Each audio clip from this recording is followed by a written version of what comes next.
Okay.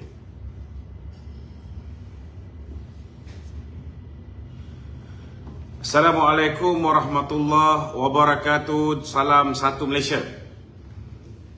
Hari ini kita nak mengulas kenyataan yang dikeluarkan oleh pengurusi Majlis Pemulihan Negara. Tuan-tuan pun tahu siapa pengurusi Majlis Pemulihan Negara? Seorang yang diiktiraf sebagai ketua kepada sebuah kerajaan yang gagal diangkat menjadi pengurusi Majlis Pemulihan Negara. Maka kita pun belum lagi dia sempat memulihkan, kita pun dah mula mempersoalkan bagaimana orang yang menyumbang kepada kemusnahan negara nak menjadi pengurusi Majlis Pemulihan Negara. Jadi hari ini tuan-tuan, kenyataan yang dikeluarkan oleh Muhyiddin Yassin ini kita tahu tidak lain tidak bukan tujuan dia nak menunjukkan bahawa semenjak beliau tidak jadi Perdana Menteri, bila orang lain menjadi Perdana Menteri, maka kadar kemiskinan negara ini meningkat dengan mendadak. Ini apa yang diperkatakan oleh Muhyiddin Yassin. Yang dia tak beritahu kepada kita tuan-tuan, beliaulah bapa ataupun punca sebenar kenapa peningkatan kadar kemiskinan di negara ini. Yang itu dia tak beritahu. Yang kedua, dia tak beritahu dalam masa ramai jatuh miskin, ada juga tiba-tiba yang jadi kaya-kaya. Jadi itu yang kita nak buat, itu yang kita nak kupas pada malam ini tuan-tuan. Sesiapa yang nak bertanyakan soalan, bolehlah bertanyakan soalan di ruangan komen Facebook page Lokman Nur Adam Official ataupun di YouTube page Lokman Adam. Sebarang soalan juga boleh dihantar direct kepada saudara Hafiz di nombor telefon 012 2600 752. Tolong hantar soalan.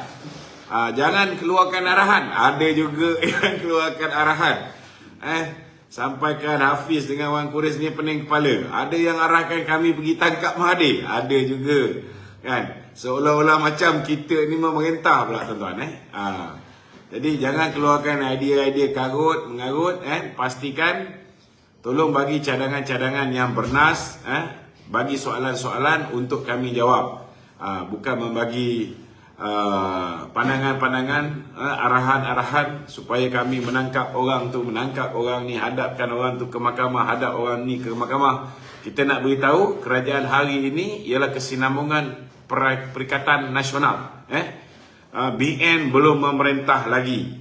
Kita nak selamatkan pemimpin kita daripada dianiaya pun tak boleh. Kita nak berikan keadilan kepada Datuk Najib, Datuk Zahid pun tak boleh. Walaupun Perdana Menteri itu ialah Perdana Menteri datangnya daripada UMNO, tapi kerajaan ni bukan kerajaan UMNO tuan-tuan. Kerajaan ini ialah kerajaan Perikatan Nasional yang ditukar nama kepada Keluarga Malaysia. Nak menyedapkan korang jadi tukar nama kepada Keluarga Malaysia. Jadi hari ini saudara, saya nak ingatkan kepada Tan Sri Mahyudin Yassin. Dia dah mula kacau Facebook pula. Ni YouTube. YouTube dah mula disuruh reconnect pula. Okey. Hari ni ramai lupa kenapa kita boleh jatuh susah. Jadi saya nak ingatkan secara ringkas sebab saya rasa ramai dah tahu dah. Pertama sekali, bila kita silap pangkah pada tahun 2018, kita telah pun melantik seorang Perdana Menteri yang mempunyai pengalaman 22 tahun tetapi dia dikelilingi oleh orang yang tidak ada pengalaman. Walaupun ramai yang mengatakan dia bersih, tetapi bukti jelas menunjukkan bahawa Menteri Kewangan hari ini berhadapan dengan dua pertuduhan rasuah. Pertama, rasuah yang melibatkan banglo bernilai 4.27 juta, dia dapat dengan hanya 2.8 juta. Hanya dengan meluluskan pertukaran status tanah Magnificent Emblem milik Pang Likun daripada tanah pertanian pergi ke tanah industri, dia mendapat sogokan. Dan ini dia dapat menyelamatkan diri dengan menjadikan peguam beliau sebagai peguam negara, iaitu Tommy Thomas. Tetapi untuk kes yang kedua, masih lagi dalam pembicaraan. Itu pun selepas Pakatan Harapan jatuh, barulah dia dihadapkan ke muka pengadilan. Itu pun kita tak tahu ending macam mana, tuan-tuan. Sebab kita tahu Ketua Hakim Negara masih lagi lantikan Tun Dr. Mahathir, Peguam Negara masih lagi lantikan Tan Sri Mahyudin Yassin. Jadi, tuan-tuan, kita nak beritahu bahawa dia kata punca kemiskinan meningkat. Akibat daripada kesilapan ini, tuan-tuan, kita telah mengangkat Tun Dr. Mahathir dengan orang yang tak ada pengalaman yang akhirnya kita tengok tidaklah sebersih mana seperti mana yang diharapkan oleh rakyat-rakyat yang menyokong Pakatan Harapan. Dan yang kedua, kita lihat orang muda yang bersih, suci bersih, baru saja tamat belajar, bila diangkat menjadi menteri, dia pun akhirnya menjadi korup. Dana yang sepatutnya disalurkan kepada pertubuhan belia, akhirnya tuan-tuan masuk ke dalam akaun BSN beliau, iaitu Syed Saddiq Sigaraga. Jadi tuan-tuan, saya nak beritahu akibat daripada mengangkat Pakatan Harapan ini, kerana fitnah-fitnah yang turut disumbang oleh Muhyiddin sendiri, maka ekonomi Malaysia merosot dengan dahsyat sekali. Bursa saham Kuala Lumpur menjunam, mata wang ringgit Malaysia menjunam, foreign direct investment lari, terutamanya akibat daripada penipuan angka-angka prestasi ekonomi oleh Lim Guan Eng dan sebagainya. Pelabur lari, tindakan akibat daripada membatalkan kontrak-kontrak yang telah ditandatangani oleh kerajaan terdahulu, akibat daripada tindakan Mahathir mencari gaduh, cari pasal, bergaduh dengan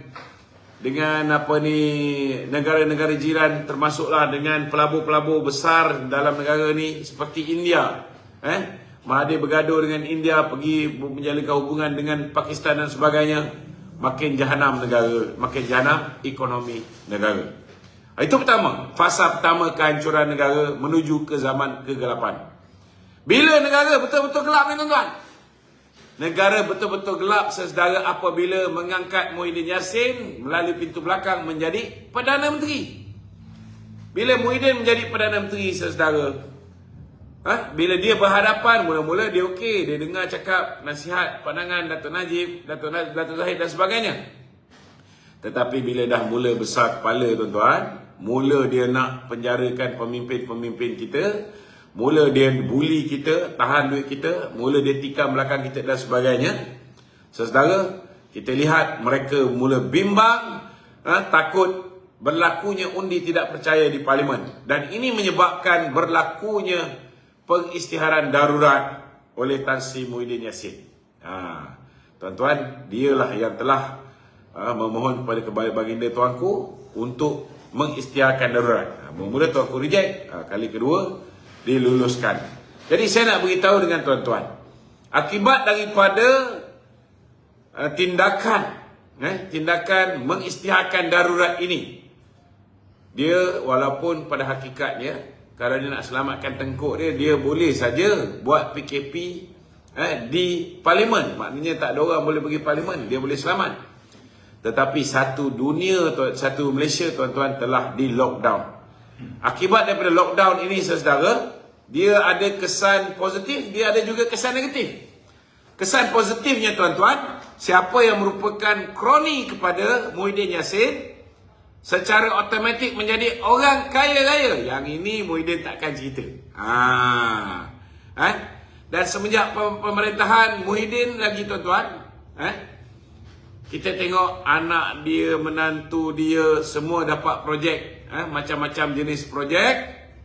Orang-orang ini, saudara, dia punya kadar kekayaan meningkat. Yang ini memang Muhyiddin tidak akan isytihar dan diumumkan kepada publik. Yang dia cerita ialah kadar kemiskinan meningkat. Saya nak beritahu punca dia, pertama kerana fitnah-fitnah yang dia buat semasa sebelum pilihan raya 2018 menyebabkan ada yang terpedaya, termasuklah ada yang termakan janji, mereka silap mengundi dan jatuhnya kerajaan yang menjaga rakyat selama 61 tahun, iaitu Barisan Nasional. Bila Barisan Nasional jatuh, Pakatan Harapan memerintah, mula kehancuran, datang Muhyiddin, tuan-tuan, di lockdown satu negara. Orang nak keluar cari makan pun tak boleh. Pemandu teksi hilang, tak ada passenger. Mereka boleh keluar cari makan sebab mereka termasuk dalam kategori essential services. Tapi kalau mereka boleh keluar cari makan, orang lain tak boleh keluar. Dia nak bawa siapa tuan-tuan? Hantu raya? Dia nak bawa nikah haji setiap hari? Tak boleh tuan-tuan. Begitu juga dengan orang yang kerja dengan Grab, orang yang kerja dalam industri yang non-essential. Industri yang non-essential ni saudara, ramai usahawan-usahawan, peniaga-peniaga akhirnya terpaksa gulung tikar atau setidak-tidaknya mengurangkan tenaga kerja.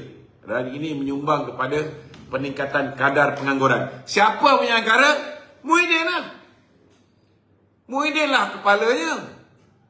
Memanglah dia punya efek tu saudara, tak nampak sangat gambar Muhyiddin bila dia dah berhenti. Sebab apa? Saudara, bila berlakunya pengurangan pekerjaan, mula-mula saudara masih ada saving untuk rakyat bergantung. Masih ada simpanan sikit-sikit untuk rakyat gunakan untuk survive. Tapi lama-kelamaan mereka dah mengharapkan KWSP. Yang meniaga pun semua habis duit, semua habis hilang. Maka mereka memerlukan KWSP, mereka memerlukan pinjaman bank dan sebagainya. Bila dapat KWSP, akhirnya selepas kita mendesak dan sebagainya, maka mereka gunakan benda tu untuk memulakan perniagaan, memulakan kehidupan baru, untuk menyelesaikan hutang-hutang yang tertunggak dan sebagainya. Tuan-tuan, baru guna untuk modal, last kali PKP bodoh datang kembali. Sekejap PKP, sekejap PKPD, sekejap PKPP, sekejap PKP, macam-macam lah tuan-tuan. Sekejap tutup, sekejap buka. Sekejap tutup, sekejap buka. Kita punya sempadan negara ditutup. Akibat dia apa tuan-tuan? Akibat dia hancur semua sekali sektor pelancongan, industri perhotelan. Berapa banyak hotel, saudara? Berapa banyak hotel yang telah ditutup? Berapa banyak pekerja-pekerja hotel akhirnya menjadi penganggur? Siapa puncanya? Tidak lain, tidak bukan, ialah kerana nak menyelamatkan Tengku Muhyiddin yang takut undi tidak percaya dilakukan kepada beliau di Parlimen, tuan-tuan. Jadi hari ini saya nak beritahu dengan Muhyiddin Yassin. Bukan hanya orang jatuh miskin kerana kamu, wahai Muhyiddin. Bukan hanya orang jatuh bankrupt kerana kamu, wahai Muhyiddin. Lebih 50 syarikat bankrupt, tuan-tuan. 50,000 syarikat bankrupt. Kontraktor-kontraktor dan sebagainya. Sebenarnya, orang yang berhadapan dengan mental illness, banyak juga kamulah punca dia. Dan bagi orang yang buat pinjaman, lepas tu gunakan KWSP untuk jadikan modal. Lepas dah gunakan modal tu hancur kerana last kali ditutup balik sektor ekonomi. Sekejap buka, sekejap tutup. Last kali dah tak ada modal nak buka balik, terpaksa pinjam along. Bila pinjam along, akhirnya tutup balik, dah tak boleh bayar. Last kali tuan-tuan mereka dikejar dari along. Bagi setengah-setengah yang tak tahan, mungkin along desak macam-macam. Ada along yang boleh, ada along yang push too hard. Akhirnya ada yang mengambil jalan pintas, mereka bunuh diri. Saya nak beritahu Muhyiddin, orang miskin, orang hilang pekerjaan, orang gulung tikar, bankrupt dan sebagainya, bukan hanya itu kerana kamu, tapi orang mati bunuh diri juga adalah kamu juga sebahagian daripada penyumbangnya. Jangan lupa, jangan lupa. Jangan hari ini nak salahkan kerajaan yang dipimpin oleh Ismail Sabri, sedangkan kau serahkan jawatan pada Ismail Sabri pun, kau letak syarat, polisi bodoh kau tu perlu diteruskan. Kamu letak syarat supaya kabinet kabinet yang gagal itu perlu dikekalkan.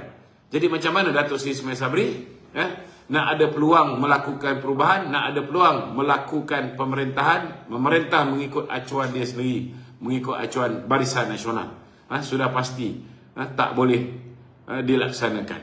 Dan hari ini kamu pula tuntut supaya pilihan raya dilengahkan, kerana tahu bahawa kamu tak boleh nak berhadapan dengan pilihan raya, kerana kalau ada pilihan raya, Bersatu akan kalah teruk, Perikatan Nasional akan kalah teruk. Jadi Sebelum kamu mengatakan bahawa punca orang jatuh miskin ni kerana orang lain, cermin dulu muka kamu. Jangan tengok cermin tu nampak ni kaji je. Sekali-sekala yang tengok cermin tu biarlah nampak Puan Sri Noraini. Okey. Alright. Itu mukadimah saya. Itu baru betul. Itu baru apa? Opening. Okey, silakan. Betul ke semua orang miskin ni di bawah kerajaan PN itu? Kau tak mengikuti tadi kan?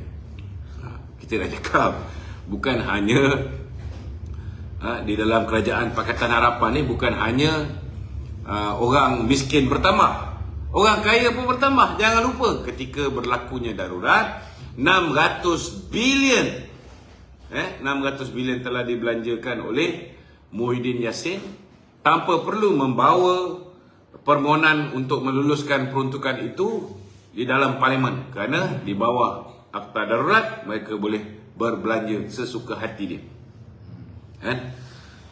Siapa yang dapat direct nego ni takkan dia orang jatuh miskin, kan? Mestilah dia orang ni menjadi instant millionaire, kalau tak billionaire pun, kan? Yang pasti tanya Muhyiddin, dia millionaire ke dia billionaire? Okey. Din Pagoh cadangkan MPN negeri ditubuhkan untuk mengatasi masalah kemiskinan itu. Adakah cadangan ini relevan sekarang? Saya rasa pasukan Din Pagoh ni dia boleh tubuh pasukan bola sepak, lepas tu menentang pasukan bola sepak yang diketuai oleh Anwar Musa, kan? Lebih baik dua pasukan ni main bola, kan? Kalau tak boleh main bola, suruh dia orang main bola masing-masing. Jangan bazirkan masa, jangan bazirkan duit rakyat, dengan dia pergi sana, dia pergi sini naik jet sebagai pengurusi MPN. Lebih baik duit itu digunakan untuk menambah jumlah bantuan yang sangat ciput. 100 nak bantu rakyat tengah berhadapan dengan masalah inflasi, masalah kenaikan harga barang. Apa kejadahnya? Kita bukan kata kita tak appreciate. 1.1 billion is very very big. But if you can borrow now to save the rakyat, just do it. Kenapa dulu zaman darurat mereka boleh tingkatkan pinjaman? Zaman PH mereka boleh tingkatkan pinjaman, hanya untuk membuat projek-projek pembangunan, untuk buat jalan dan sebagainya. Yang lebih penting ialah jaga perut rakyat tu. Kenapa tak buat pinjaman untuk membantu rakyat? Kenapa utamakan untuk bagi projek-projek kepada kroni-kroni supaya mereka boleh kumpul dana untuk berhadapan dengan pilihan raya yang ke-15? Kenapa itu menjadi priority? Ini yang sepatutnya dijawab oleh Muhyiddin Yassin. Okey. Dia juga cakap dia dah jumpa PM. Jumpa PM dan bangkitkan isu pelantikan TPN, menteri dan juga JSC. Adakah cadangan Din Pagoh ni dalam keadaan negara macam ni sesuai ataupun sekadar omni terbolok dia dan parti dia tu? Macam biasa Din Pagoh nakkan supaya Peja menjadi timbalan Perdana Menteri. Ini apa yang Din Pagoh mahukan. Patutnya dia fikir sekarang ni macam mana cara nak mengatasi kenaikan harga barang ni. Apa yang boleh disumbangkan. Bukan nak kira macam mana gaji Peja yang kita bagi jawatan Menteri Belia dan Sukan pun dia tak boleh selesai masalah padang dekat Bukit Jalil. Nak bagi naik pangkat lagi. Nak bagi tambah gaji lagi untuk jadi timbalan Perdana Menteri. Pakai otak lah. Kalau jumlah ahli parlimen kamu meningkat, tak apa juga. Ini ahli parlimen yang dulu menyokong kamu pun dah tak yakin dengan kamu. Zuraidah pun dah tinggalkan kamu. Lepas ni ada lagi yang akan tinggalkan dia. Jadi patut hari ni dia fokus macam mana boleh membantu rakyat sebab kamu pegang jawatan. Kita memang tak yakin bagi dia pegang pengurusi MPN, Majlis Pemulihan Negara, dalam keadaan dia ni berstatus menteri tapi tak menyumbang apa pun. Macam seolah-olah lantik dia tu untuk bagi facilities dia untuk bergerak sana sini, berkempen ni dekat Melaka pun menggunakan platform yang sama. Adakah itu hanya nak membagikan kelulusan ataupun bagi dia kelebihan untuk menggunakan duit negara untuk membantu dia berkempen bagi membenamkan Barisan Nasional? Itu sepatutnya menjadi persoalan yang patut patutnya dah direhatkan lah. Patut Datuk Seri Ismail Sabri ni kalau betul dia nak berhadapan dengan pilihan raya, rehatkan je. Jangan takut. Muhyiddin Yassin takkan berani tekan button. Paling kuat button ni kaji je dia berani buka. Button pilihan raya dia takkan berani sebab lagi cepat dia tekan button, lagi cepat dia hilang jawatan, lagi cepat dia rasa dia akan masuk penjara. Sebab dia tahu 600 bilion ini orang akan buka, orang akan dedahkan, orang akan siasat siapa yang dapat, apa hubungannya dengan Muhyiddin dan sebagainya. Ini akan berlaku. Okey? Okey tu. Apa implikasi dia jika PM ikut apa yang Din Fagoh nak ni tu? Implikasi dia mudah. Orang akan kata PM seorang penipu. Di atas pentas dalam Perhimpunan Agung UMNO, dalam Convention BN yang ke-48, dia kata dia tidak akan menangguhkan walau sesaat pilihan raya. So kalau dah nak buat pilihan raya, apa kejadahnya nak buat kabinet reshuffle? Apa kejadahnya nak lantik TPM? Betul tak? Jadi kalau dia buat pelantikan tu, jelaslah menunjukkan bahawa memang dia menipu.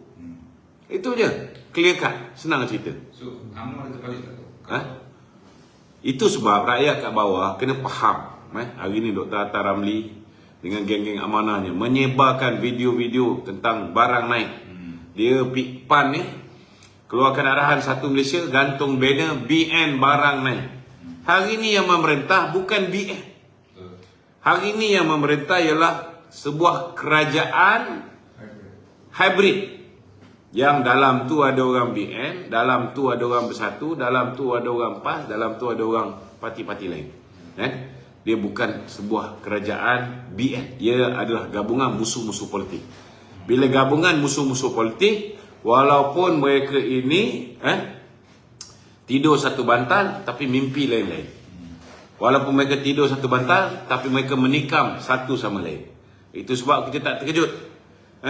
Bila kita bersama dengan Bersatu, semenjak kita angkat dia jadi PM, kita maafkan dia, dia tikam kita balik. Kita bersama dengan PAS, dia khianat kita balik. Kita dah nikah kat dia kat Thailand, belum sempat bawa balik Malaysia, register kat Malaysia, dia dah kahwin dengan Bersatu pula. Register lagi. Jadi macam mana? Itu sebabnya kita kena kembali membetulkan kesilapan 2018. Silap memilih. Kita kena berikan mandat besar 2/3 kepada Barisan Nasional. Kerana hanya sebuah kerajaan yang stabil akan diyakini oleh pelabur-pelabur untuk pelabur-pelabur kembali datang melabur di negara ni. Dan bila pelabur kembali datang balik ke negara ni, sudah pasti tuan-tuan, kita punya foreign direct investment masuk, dia akan tukar kepada ringgit Malaysia, ringgit akan mengukuh kerana permintaan untuk ringgit akan meningkat. Maka bila ringgit meningkat, kita beli barang, beli spare part, kedai-kedai spare part, kedai-kedai yang produk akhir kilang-kilang dia memerlukan barang daripada luar negara. Hari ni semua naik harga. Dedak ayam, tepung, segala semua naik harga.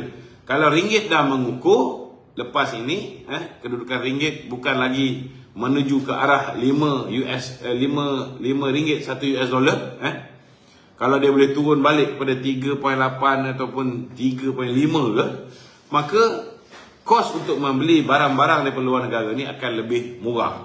Jadi barang-barang import akan menjadi murah, barang-barang tempatan yang mengandungi barang-barang yang perlu diimport setengahnya juga akan jadi murah. Sama juga dengan makanan ayam. Makanan ayam juga, dedak juga, banyak jagung yang kita import daripada luar. Itu kena faham. Itu sebab ada orang kata tak sesuai buat pilihan raya. Sekarang ini lebih baik tumpukan mengatasi masalah kenaikan harga barang. Aku nak tanya lah, senang je nak tanya. Apa solusi nak turunkan harga barang ni? Apa solusi dia? Solusi yang paling besar sekali ialah dengan memastikan ringgit Malaysia dikukuh berbanding dengan US dollar, berbanding dengan matuang-matuang lain. Kerana dengan pengukuhan ringgit itu, ianya akan menyebabkan barang-barang yang kita beli daripada luar untuk disajikan kepada rakyat tempatan, ianya akan menjadi lebih murah. Itu akan turunkan. Dan bila kita punya kerajaan stabil, bukan setakat pelabur datang ke sini. Rakyat juga akan mendapat kuasa membeli yang lebih besar. Contohnya bila pelabur buka kilang ke negara ni, dia melabur di bursa saham kita akan kembali mengukuh. Seperti mana zaman Datuk Seri Najib, kita punya indeks komposit BSKL mencecah 1896 mata. Datang Mahathir dengan Lim Guan Eng habis menjunam lebih 300 mata. Kita kena kukuhkan balik BSKL. Ini akan menyebabkan kawan-kawan kita yang dulu hilang duit, masyarakat Tionghoa ramai yang melabur dalam bursa saham Kuala Lumpur. Saham mereka RM1 sudah jadi 20 sen, sudah jadi 30 sen, yang jadi 3 sen pun ada. Jadi bila pelabur ni masuk, mereka pun secara tak langsung saham yang dulu tak boleh jual je automatik rugi. Saham-saham ni akan naik balik. Bila mereka naik balik, mereka ada kuasa membeli yang lebih. Bila mereka ada kuasa membeli yang lebih, barang-barang tempatan ataupun barang-barang luar ni yang disajikan di pasaran negara kita sudah boleh dibeli, dan ini akan menyebabkan peningkatan pendapatan usahawan dan negara akan mempunyai tambahan pendapatan, pertumbuhan ekonomi akan meningkat, dan akhirnya kita boleh salurkan bantuan-bantuan yang dah dihentikan oleh Pakatan Harapan. Kita boleh salurkan balik BRIM. Kalau dulu Pakatan Harapan potong, sepatutnya dulu zaman Datuk Seri Najib 6.8 bilion satu tahun 2017-2018, boleh mendapat manfaat kepada 7.1 juta keluarga. Lepas tu dia potong tinggal 4 bilion, maka jumlah penerima makin kurang. Dia cuba nak buat ramai yang terima, maknanya jumlah yang diterima tu makin kecil. Datang Datuk Seri Sabri, nasib baik dinaikkan balik BRIM ataupun BKM kepada RM2,000. So benda ni semua hanya boleh kita buat, kita boleh tambah balik bantuan kepada rakyat, kita boleh bagi lebih banyak subsidi sekiranya negara mempunyai pendapatan yang bertambah. Yang nak buat pendapatan bertambah ni bukan hanya berdasarkan pungutan cukai, pungutan hasil-hasil yang sedia ada. Kena ada satu pasukan yang kuat, yang diyakini oleh pelabur, dan dalam masa yang sama yang ada otak. Kerana bila kita ada pasukan yang ada otak, maka mereka tahu macam mana nak diversify our source of income, macam mana nak mempelbagaikan lagi kaedah-kaedah, cara-cara untuk menjana pendapatan kepada negara, supaya lebih banyak prasarana kita boleh buat, lebih banyak bantuan kepada rakyat yang boleh kita berikan. Jadi sebenarnya ianya sangat penting untuk kita segerakan pilihan raya ini. Ini kena faham. Okey. Betul. Dia juga desak PM untuk buat keputusan segera dengan apa yang diminta tu. Dia kata sebab ini adalah perjanjian antara Perkhidmatan Nasional dan Perdana Menteri. Itu sebabnya. Jadi kalau Ismail Sabri ni betul janji yang dia buat itu ialah janji yang nak ditepati, maka dia tak perlu peduli pun apa yang Din Pago cakap. Kalau dia concern tentang sokongan yang diberikan oleh Din Pago ini boleh berubah, maknanya dia mempunyai cita-cita untuk drag pilihan raya sehingga tahun depan, supaya dia boleh kekal jadi Perdana Menteri. Jadi kita nak tahu, dia jujur nak buat pilihan raya segera, tak nak tangguhkan walau sesaat ke, ataupun dia lebih fokus nak memastikan kedudukan dia sebagai Perdana Menteri kukuh dan tidak diganggu oleh sesiapa seperti Din Pago dan sebagainya. Itu rakyat boleh lihat. Kalau dia masih lagi buat rombakan kabinet, dia masih lagi dengar cakap Muhyiddin, maka pada hakikat dia menipu. Ini isyarat yang, ini bukan aku cakap dia menipu, tetapi itulah isyarat yang dia hantar kepada rakyat. Jadi dia kena hati-hati benda ni. Contoh maksudnya, bila Din Pago cakap dalam soal perjanjian tu, maksudnya ada perjanjian kita dah cakap tak melantikan TPM tu nak bagi pada PM dia macam mana tu? Itu kita tak tahulah. Kita tak tahulah ada perjanjian pelantikan TPM tu. Yang saya tahu yang nak sangat jadi TPM ni ialah Azmin Ali. Memang sedap. Kalau Azmin Ali jadi TPM, bukan setakat Azmin Ali kita boleh huyukkan, dengan Maya Sabri pun huyuk. Peliwat geng-geng liwat ni nak diangkat menjadi TPM. Baik angkat Anwar Ibrahim je jadi TPM. Lagi stabil kedudukan Maya Sabri. Betul tak? Sama-sama liwat. Habis cerita. Nanti Allah Ta'ala turunkan bala, semua kena sekali. Yang di AP kena, PKR kena, UMNO kena, PAS kena, PCM pun kena. Okey?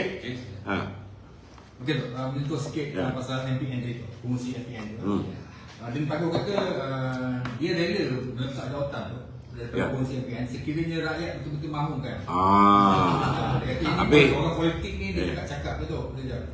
Macam ni lah beritahu dengan Din Pago, kita nak buat referendum hanya untuk tanya rakyat sama ada mereka bersetuju Din Pago ni direhatkan ataupun tidak. Ini amat membazir duit rakyat lah. We will not do such stupid things. Stupid move lah kalau kita buat, kita bazirkan masa. Pakai otak sendiri, tengok saja apa yang orang kata di media sosial pun dia dah boleh menilai sama ada orang suka dia ataupun tidak. Tak payahlah bazir masa nak tanya. Tengok saja media sosial tu. Tengok saja Facebook dia tu. Tak payah tengok lagi Facebook yang pro UMNO ke pro PKR ke apa kan. Memang semua sekali bantai dia. Tengok Facebook dia sendiri tu. Itu pun boleh buat penilaian. Sepanjang dia jadi Perdana Menteri, tengok Facebook dia.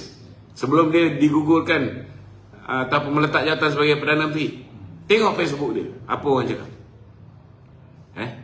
Apa orang cakap? Okey. Okey, dalam portal Malaysia ini mengenai kenyataan Perdana Menteri tu. Dia kata Jabatan Pendaftaran Pertubuhan ROS mempunyai masa sehingga 16 Julai ini untuk meneruskan tindakan perlembagaan. So kalau tak lulus kena kita dah cakap banyak kali, ROS ni kalau bab UMNO dia orang tak buat keputusan. Dia akan submit kepada penasihat undang-undang KDN. Penasihat undang-undang KDN pun tak buat keputusan. Dia akan submit kepada Menteri Dalam Negeri. Menteri Dalam Negeri pun tak buat keputusan untuk kes yang melibatkan UMNO. Sebab Perdana Menteri datangnya daripada UMNO. Ini kena faham. Kalau dulu zaman kita memerintah, Menteri Dalam Negeri settlekan semua benda. Tapi dalam kes ini, Menteri Dalam Negeri ialah bersatu. Dia pun tak bodoh nak buat keputusan menolak. Maka dia akan serahkan pada Perdana Menteri. Jadi senang je. Kalau misalnya kita tak lulus, pindaan perlembagaan tak lulus, maknanya Maya Sabri tak bagi lulus. Senang. Tak payah bazir masa. Kalau Maya Sabri sebagai Perdana Menteri tak boleh bagi lulus pindaan perlembagaan UMNO yang dia sendiri sokong ataupun konon-konon sokong, lebih baik jangan jadi Perdana Menteri. Betul tak? Tapi saya yakinlah by now dia dah dapat isyarat yang jelas kan. Akal umbi ni tak bodoh kan. Akal umbi ni boleh berfikir. Saya yakin akan lulus. Okey? Di Sabah semalam apa cerita tu? Apa cerita? Convention je lah. Convention. So ada apa-apa perubahan dari BN di sana tu? Tak ada perubahan apa-apa. Masih lagi macam tu kan. Kita harap supaya BN bertanding 73 kursi seperti mana yang Datuk Seri Bong Mokhtar mahukan sebelum pilihan raya. Tapi benda dah berlaku, nasi dah menjadi bubur. Maka rakyat Sabah terpaksa menghadapi keadaan begitu sehingga selepas lagi 5 tahun sendiri buat sendiri tanggung kan? Saya tak melibatkan diri dalam pilihan raya negeri Sabah sebab saya kecewa. Bila Datuk Seri Bong Mokhtar dah kata nak bertanding 73 kursi, last kali tak bertanding kan? Kita tak tahu pasal apa, jadi kita jangan komen dan kita jangan campur kan? Biar orang Sabah selesaikan masalah dia orang sendiri. Okey? Hello. Nasib rakyat atas tangan orang korup jika rakyat tak ambil peduli politik, kata Anwar Ibrahim. Mana? Nasib rakyat akan bergantung kepada nasib rakyat tangan orang korup. Sebenarnya dia bercakap pasal diri dia sendiri. Sebab masa dia menjadi Menteri Kewangan, dia bagi direct nego projek. Bukan kecil, bukan juta tau. 1 bilion each. Direct nego. Antara syarikat-syarikat yang dapat, syarikat kawan saya, Land Horse Pancabumi, kroni kepada Anwar Ibrahim. Antara yang mendapat projek daripada Anwar Ibrahim, direct nego. Cuba nafikan lah. Tak betul, saman saya. Okey. So tak payah nak cerita lah. Kita cuba tanya dia simple saja. Kalau dia ni tak makan duit, kalau dia ni tak korup, kau duduk penjara, keluar penjara, kau buat banglo dekat Segambut, mana dia dapat duit? Dia ada naik pangkat tak? Dia ada dapat duit ekstra? Dia ada dapat gaji lepas tu? Dia hanya ahli parlimen saja. Belum apa-apa dah buat pula mansion dekat Sungai Long. Mana dia dapat duit? So tak payah duk sembang pasal korup lah, Masa engkau dulu jadi Menteri Kewangan, ketua-ketua bahagian UMNO pun pergi collect Pink Form. Ketua-ketua bahagian UMNO pun pergi collect duit daripada Magnum Corporation. Apa benda ni? Duit judi. Dia pernah marah Mustafa Mohamed ambil duit daripada Vincent Tan.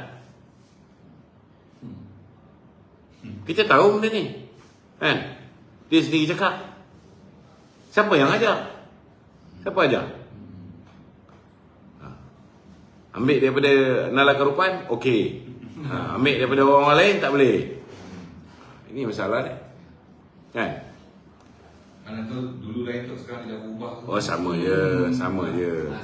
Perubahan Anwar Ibrahim ni, patutnya orang-orang Cina ni faham. Contohnya, zaman dia dulu, ingat lagi tak peristiwa kuil dekat Pulau Pinang? Saya akan pastikan tidak ada satu pun loceng kuil Hindu akan dibunyikan. Satu ketika dulu,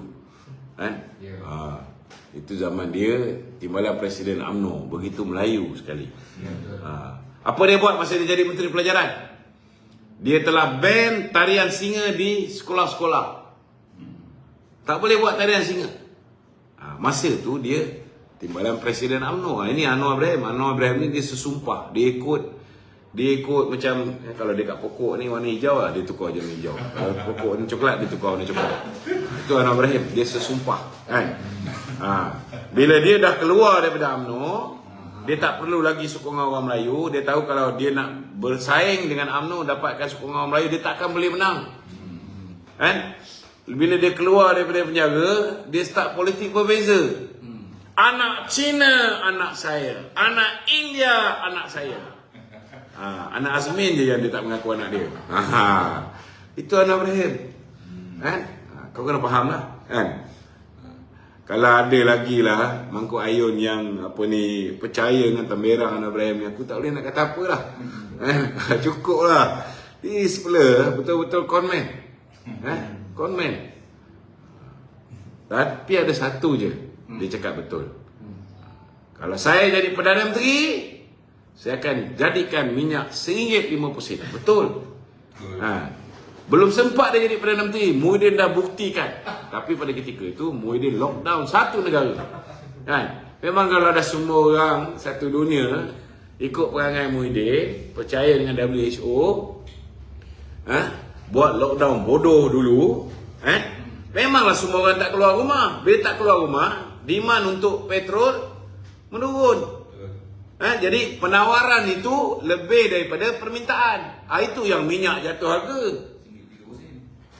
Ini kena faham teori penawaran dan permintaan. Memanglah betul, bukan setakat RM1.50, RM1.30. Jadi sebenarnya Anwar ni bercakap jujur.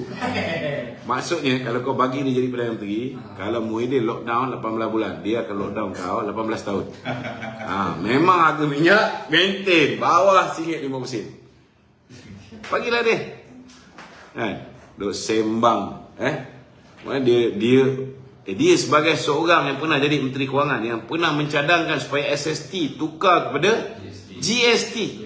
Dia nak buat tahun 1993 tak silap. 93 bentang 93, nak buat 95. Dia nak buat tahun 1995. Maknanya dia tahu kebaikan GST tu.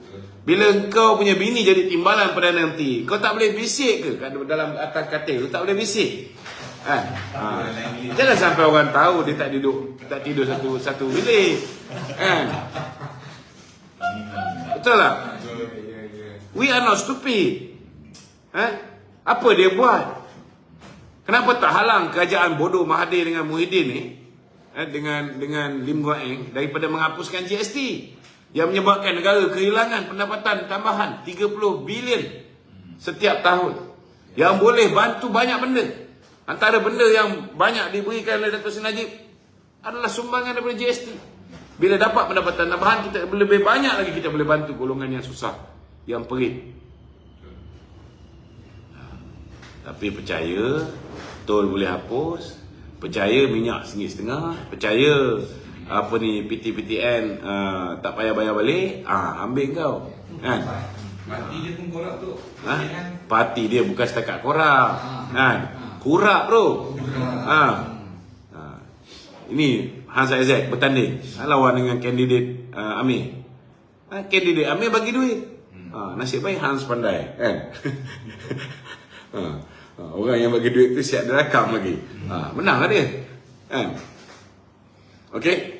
Okey, tadi sentuh pasal GST ni tu.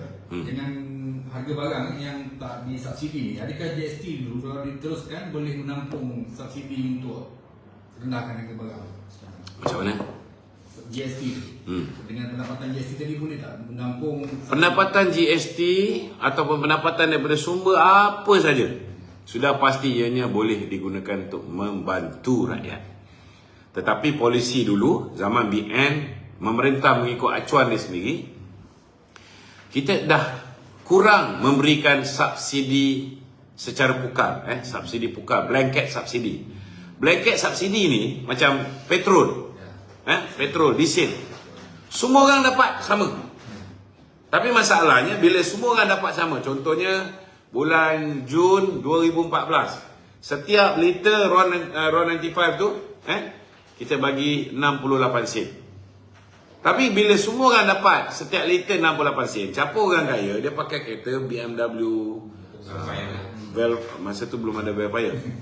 Jadi kereta-kereta yang usia dia 2011 ke bawah, mereka boleh pakai RON95. Itu yang kita tengok S-Class, R-Class, Jaguar pakai RON95.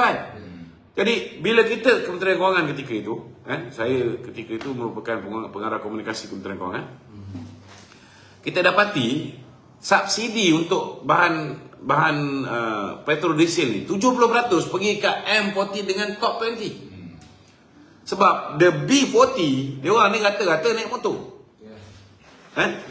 Naik motor berapa sen je subsidi dia dapat? Kalau 68 sen, RM2 4 sen je lebih kurang. Untuk satu motor dia. Kalau ada pun dia orang kereta apa? Kereta kancil, kereta Myvi. Habis kuat pada ketika itu isi minyak tangki penuh pun RM50 lah. Itu pun kalau dia gegar-gegar macam orang Singapura masuk Malaysia, dia gegar-gegar kan, kasih penuh sampai nampak betul-betul.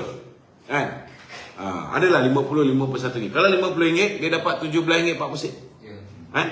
Tapi kalau kelas menengah, yang eksekutif pakai Perdana V6 atau Toyota Camry 2.0, tangki dia tu boleh masuk RM150.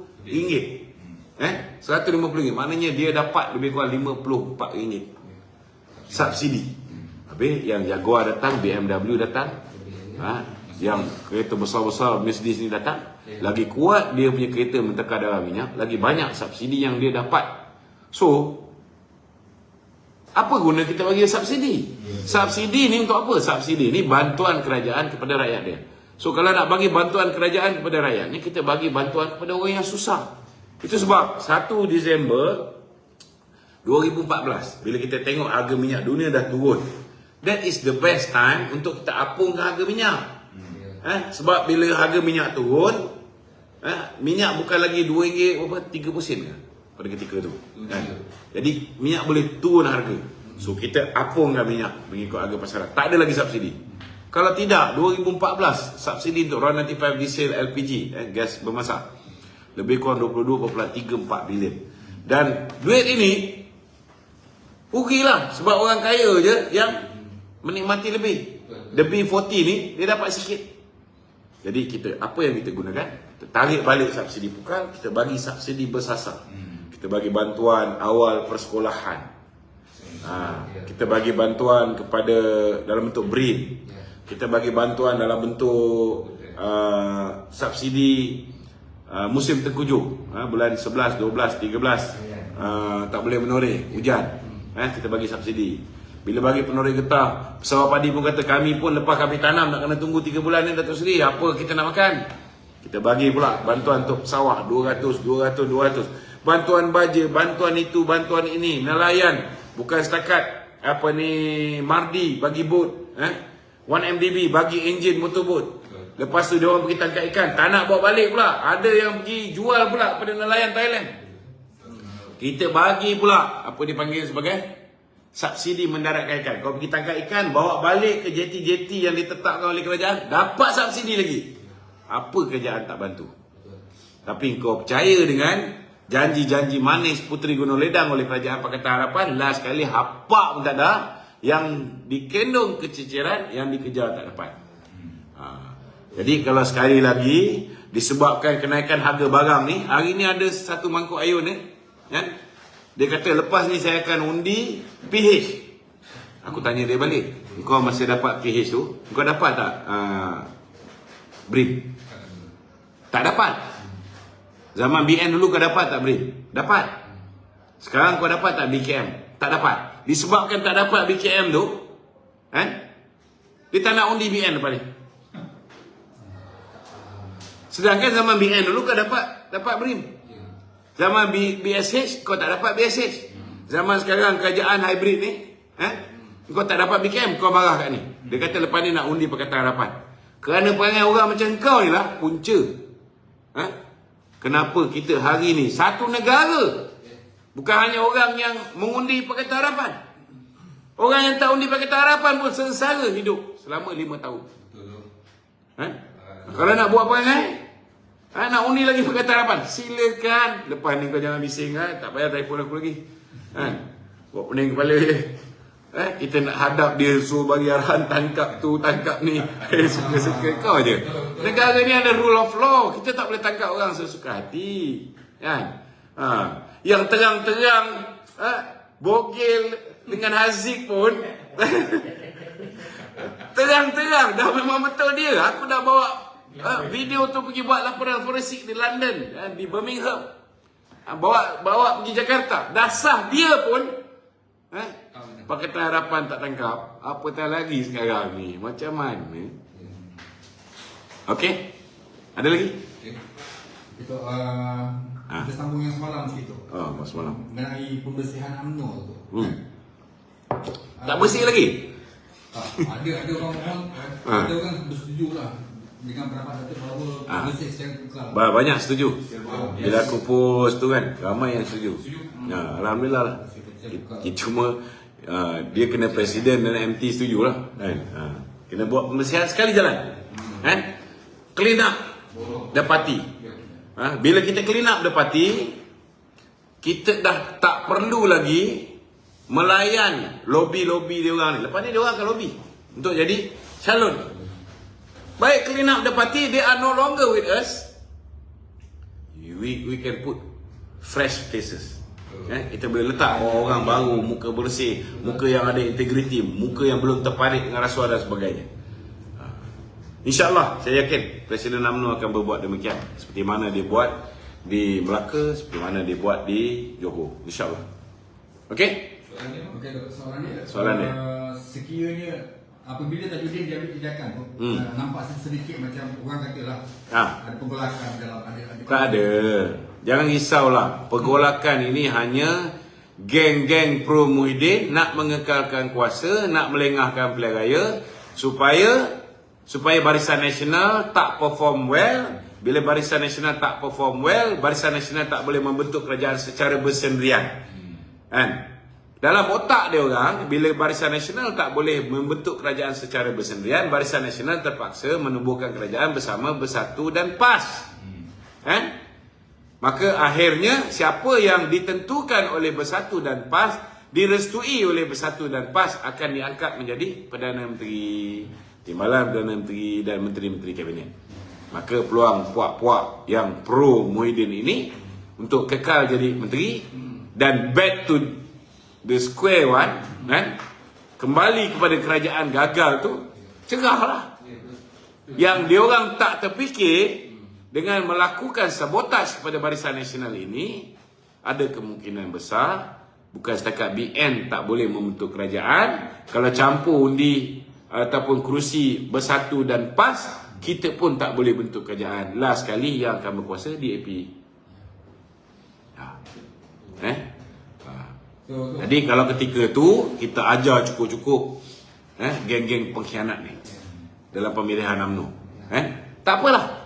Macam aku tak ada masalah kalau UMNO ni nak jadi pembangkang lagi satu penggarap, tak ada masalah, kan? Tapi dia orang ni kena fikir, bila kau sekarang ni duduk dalam kerajaan Muhyiddin Yassin, kalau ada berlakunya projek-projek diberikan kepada kroni-kroni, berlakunya penyelewengan dan sebagainya, kenapa yang Muhyiddin gelabah sangat?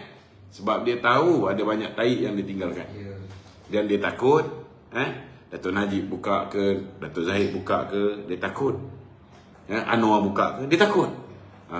Tapi jangan lupa, menteri-menteri di bawah mereka juga ada kemungkinan besar juga, ada juga meninggalkan benda-benda yang sama.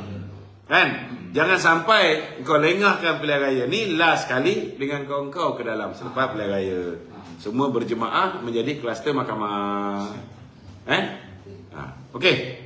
Betul. Ada orang cadangkan agar nak menampakkan keharmonian tu, sebagai tindakan tu tak perlu diambil. Dan letak mereka sebagai calon tu. Kalau dia menang besok, apa yang nanti jadi menteri tu? Boleh tak? Boleh. Dengan syarat.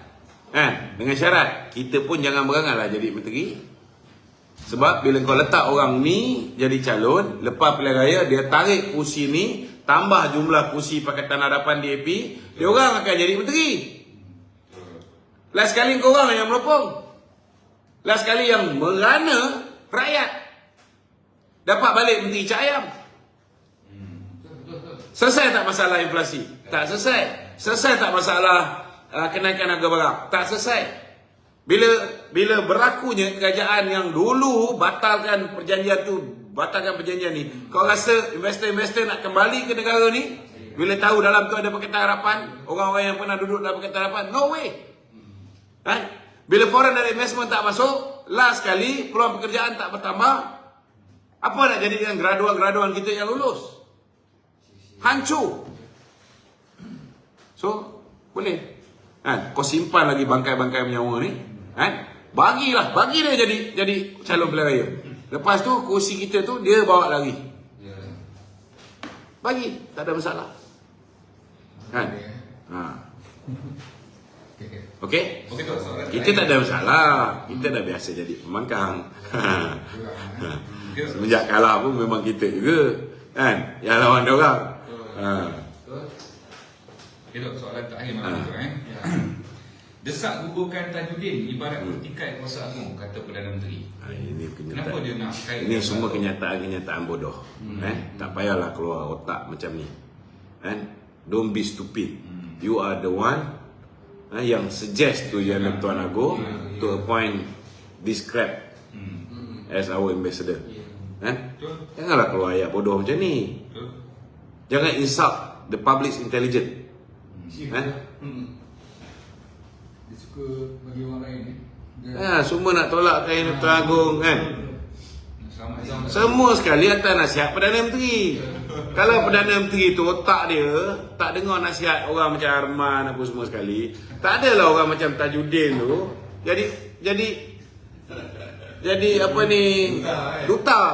Dah tahu dia punya EQ lemah, IQ pun lemah, habis rahsia negara terbongkar. Orang macam ni nak lantik jadi duta. Bila dia buat pelantikan tu, orang akan nilai. Bukan orang nilai Tajuddinnya, orang akan nilai siapa yang bangang sangat lantik ni. Jangan salahkan Yang Pertuan Agong. Yang Pertuan Agong ikut je. Saya tu, Ha. kalau sekarang ni boleh ke dia tarik balik pelantikan itu? Boleh. Masih valid atau Ha. Kalau dia, if he got balls, dia boleh buat keputusan tu. Okey? Ha. So, tolong share tu sebab Okey, tolong share. Okey, Assalamualaikum warahmatullahi wabarakatuh.